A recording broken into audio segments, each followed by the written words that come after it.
Hello, I'm John Jannarone, Editor-in-Chief of Exec Edge here in Orlando, Florida at the 2024 ICR Conference. We have a great guest here today who is a managing partner at LogicSource, which we've actually written about in the past. His name is Steve Schmitchel. Steve, thanks for joining us today. Yeah, great to be here. I appreciate your time. So, Steve, we're going to talk about outsourced goods and services, which is your specialty. So, what I learned when we were writing about you several months ago is that those costs can account for something like 20% of revenue. Is that right? Yeah, it is right. You know, it's interesting. No one ever looks at it in totality. It's kind of you buying everything. But if you take a typical company, 20% of their revenues is everything they're spending on all the things they need to run their business. Yeah, I mean, it's just mind-boggling. I mean, if you've got thin margins, this is it's pretty significant, huge, right? Absolutely. I mean, you can be profit or loss easily, right? Yes. Yeah, and the nice thing about it is when you drive savings there are things that don't touch the customer, right? So it really doesn't have an impact on your customer, but it can have meaningful impact on your earnings. Yeah, it's just all that stuff that's going on below the surface we don't always know about. Absolutely. Something that I remember when we were writing about you was a very impressive list of clients. So we're talking Titleist, Lululemon, DSW. How were you able to forge these partnerships, these giant companies? I mean, the company itself is not that old, right? Yeah, we started in 2009. Okay. And we're really proud of our growth. We started the business with a very different premise around helping clients with buying. There were consultants who provide advice. There are group purchasing organizations that say, here's an office supply contract, buy off of it. We said there has to be a better way to support clients. And so we built a procurement utility.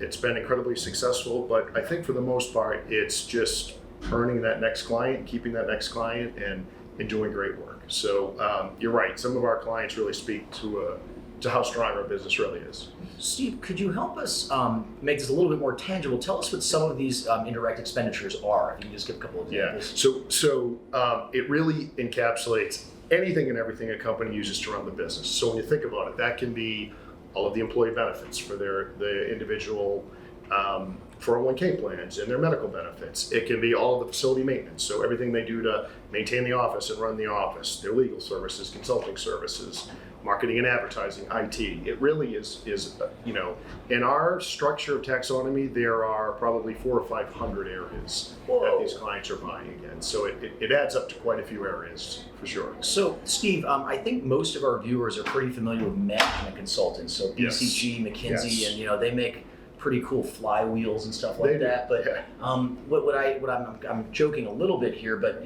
they don't actually execute on things like you guys do. Is that right? Correct. I jokingly refer to myself as a recovering consultant. So I spent a while in consulting. I respect the work they do. They give great advice, but that's really what they do. They give advice as to what they believe you can save, what they recommend you do, but then you kind of have to do it on your own. We took a completely different view of how to support clients and said, you shouldn't pay us for advice. In fact, in our model, we'll do an upfront consulting engagement for no fee, and we'll tell you what the opportunity is. If you believe it and you think with the right partner, we'll help you get it. What's different though is we deploy resources to really go after the savings. And so we do that with clients either for them or with them, but we'll allocate dedicated resources. We have over 100 billion in benchmarkable data. So we'll bring that information, resources, and really go after the savings and ensure they achieve them. Gotcha. Now, Steve, let's just say I'm a CFO and I need to cut some costs, but I don't want to fire anybody. Yeah. What is the first piece of advice you'd give someone in that position? It's one of our favorite things with a CFO is to say, let's set a target. Like, I can go do the work and come back and tell you what I think the savings is, but you tell me what number you need to take out of costs, and what number would that allow you to maintain your full headcount. The beauty of that is when we have that number to go after, we can pretty creatively come up with ways to how to achieve it. Now, we may not get to 100% of it, but we can pretty aggressively go after a savings target that allows them to keep their team gainfully employed. Great. Now, are there any new trends that you've noticed in the retail and consumer space when it comes to cost savings?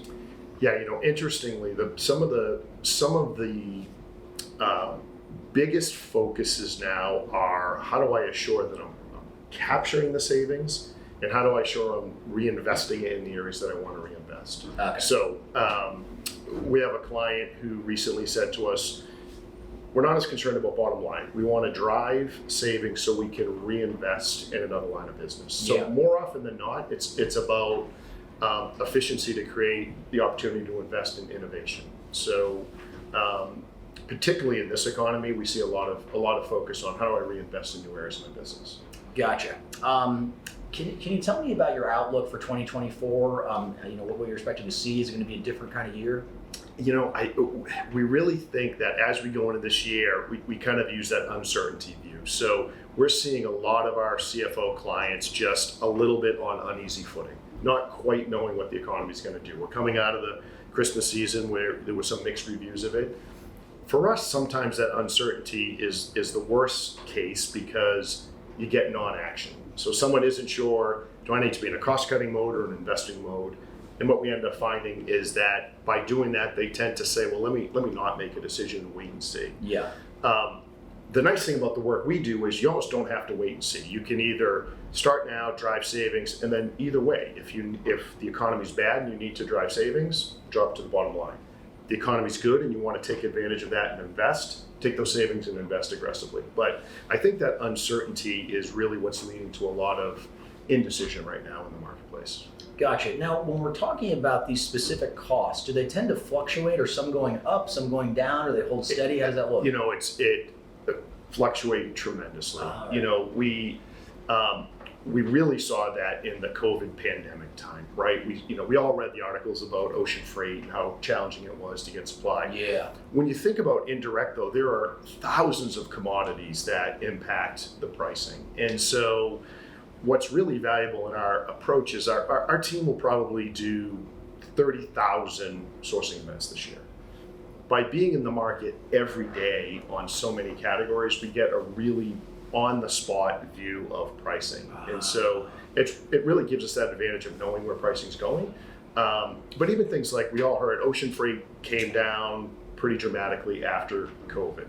Well, we see that, there's some disruption in the Red Sea. There's some, impact there. Well, now container prices are going up. So very small global or macroeconomic issues can have a big impact on pricing. Just thinking out loud, Steve, that makes me think that companies are probably better off having an outside advisor like you who's got a pulse on these costs. I mean, even if you paid someone, a big six-figure salary, one person's not going to be able to keep up with all this stuff, You just right? can't. Yeah, and it's really been the recipe that's successful for us. We have over 150 category experts, and you kind of use them when you need them. No one firm can hire 150 individuals with that expertise.